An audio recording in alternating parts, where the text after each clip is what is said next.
ورحمۃ اللہ وبرکاتہ۔ حدیث نمبر 21۔ آج کا سبق ہے، کیا عورت مسجد میں اعتکاف بیٹھ سکتی ہے؟ عن عائشہ رضی اللہ تعالی عنہ ان رسول اللہ صلی اللہ علیہ وسلم ذکر ان یعتکف العشر الاواخر من رمضان فاستأذنته عائشہ فأذن لها۔ ام المؤمنین عائشہ رضی اللہ تعالی عنہ فرماتی ہیں کہ رسول اللہ صلی اللہ علیہ وسلم نے ذکر کیا کہ آپ رمضان المبارک کے آخری عشرے میں اعتکاف کریں گے۔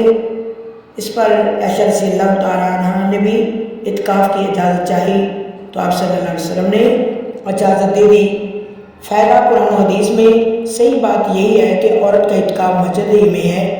اب الحمدللہ اکثر علاقوں کے مساجد میں عورتوں کی عبادت کے لیے تو تمام سہولیات کے ساتھ باپردہ علیحدہ انتظام ہوتا ہے، اس لیے صحیح مسلمان عورت کو مسجد میں اعتکاف کرنا چاہیے۔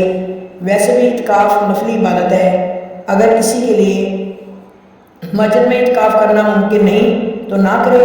اس لیے عورتوں کا بعض لوگوں کے خود ساختہ فتوے کی روشنی میں گھروں کے ایک گوشے میں پابند ہو جانا کسی طرح بھی درست نہیں۔ اگر اعتکاف کرنا ہے تو مسجد میں کریں، ورنہ اعتکاف نہ کریں۔ اللہ تعالیٰ ہمیں بھی مسجدوں میں اعتکاف کرنے کی توفیق عطا فرمائے، آمین ثم آمین۔